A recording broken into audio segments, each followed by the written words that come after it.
Let's get the snowball rolling here, Mr. Suresh Kumar. This 50-50 leadership formula, it clearly acknowledges that the DMK drifted away from the youth or what the idea and imagination of the youth really was. Do you think this new formula, this new Gen Z rejig, this Gen Z, course correction by the DMK is genuine introspection, or is this simply damage control that we saw after a thumping mandate going towards the TVK side? No, in the 2026 assembly elections in Tamil Nadu,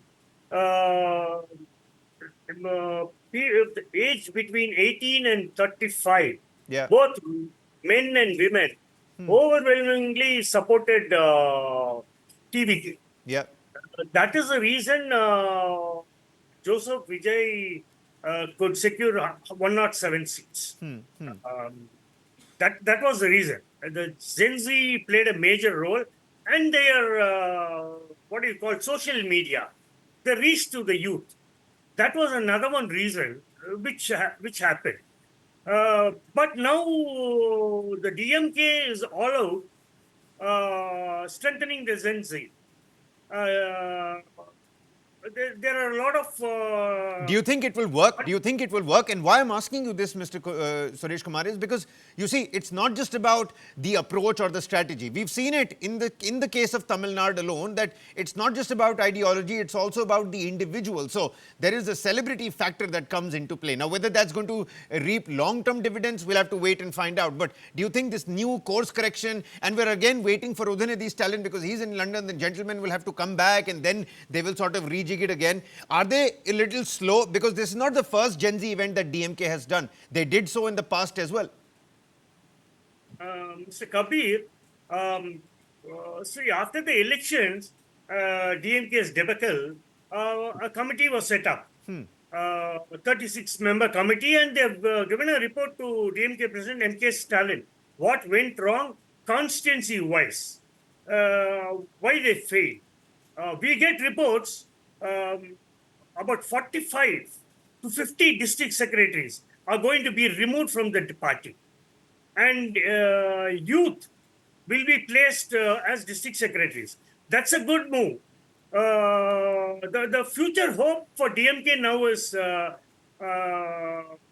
leader of opposition, Udhanidhi Stalin. He is a next phase.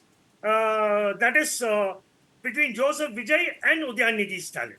The election is going to be like that. Okay. It will start from 2029 parliament polls itself. It is going to go that way.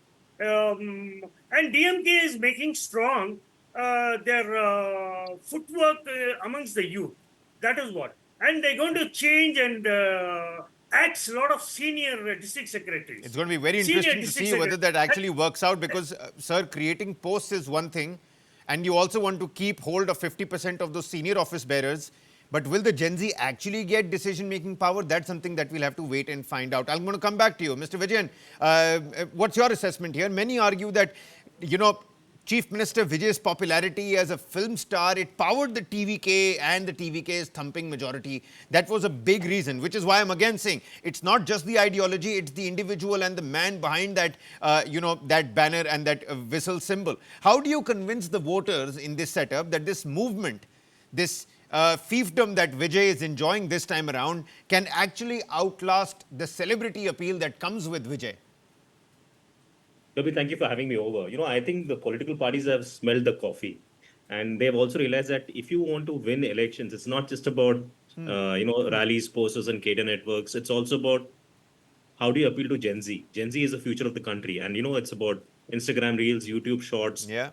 Also, that's the algorithm, right? And I think political parties need to understand that. Now, Vijay has won purely based on his appeal, purely based on what he promised and what he's delivering right now, and he's also walking the talk. As we talk, when he won the elections, I think a lot of us were talking about his 90-day action plan. I think more than anything else, it's about what really you need to understand the pulse of the nation. You need to understand the pulse of what the youngsters want, what the Gen Z wants, and what the voter really wants. It's about, three simple things: healthcare, administration, and law and order, and also becoming accessible as a party. It's good to see DMK doing this. It's good to see DMK actually taking this on and saying, okay, let us, combat them on this. But I think what's important is it's not just doing this for optics, but are you really making an impact? Are you really making sure that everything works as per plan? It's good to make Instagram shorts, Instagram reels, and but how accessible are you? Are you solving issues? Are you solving real problems? Are you making sure Yeah. the end user or the end voter is satisfied? Because that's what we all vote for. We want a government which is crime free. We want a government which is corruption free. We want a government which is issue free. And I think Absolutely. that's what Vijay is looking at right now. But don't you think that applies to the TVK as well? And it's too soon to really, put out an assessment of what the TVK has been doing, a 100-day action plan, a 200-day action plan. I'm trying to understand whether the voters will be convinced that this entire fiefdom that Chief Minister Joseph Vijay is enjoying at this point in time, it will outlast the celebrity appeal that comes with it. Because right now, many of them stepped out and voted for the actor, not the Chief Minister. Yeah, and so I think the things which he's been doing in the recent past, in terms of making sure Tamil Nadu is corruption free, even the steps he has taken, these are all symbolic steps, but he's also held himself at a higher barometer, and he has to maintain that. His credibility is really important here. He can't just be speaking about things, but how is he delivering as a party? How is this party delivering is going to be important, Yeah. and that's where the real proof of the pudding lies, Kabir. How they really make this happen, and how they also ensure that this is something they should not step back down from. Like they say in the Dark Knight or the Joker. I think you do not want to end up like a villain in this. You want to be a hero in this, right? You want to make sure that whatever you do, at the end of the day, the voter is satisfied. Whatever you do, you have to make sure that your government runs, manages things well.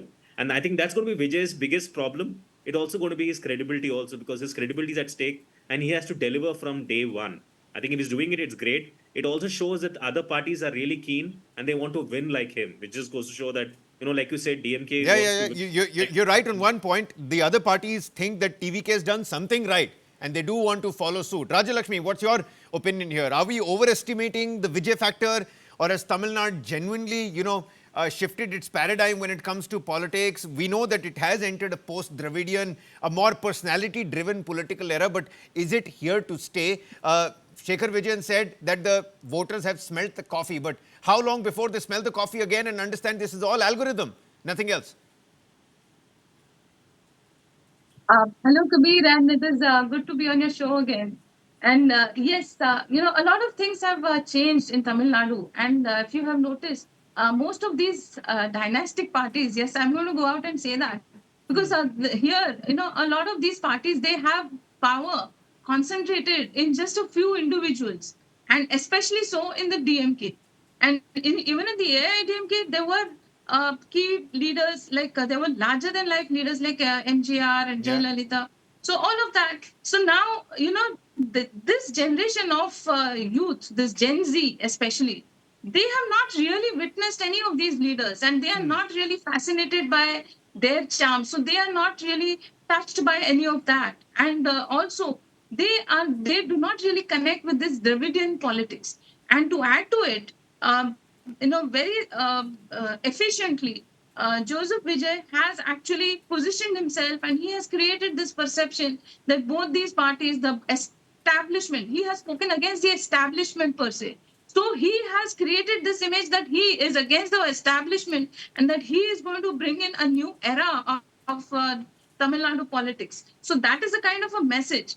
Now, not everything is going as per what he had actually promised, I would say, because he has actually joined hands with a lot of the people that he had actually campaigned against. And to add to it, some of the things, he has had to kind of compromise also on some of the issues.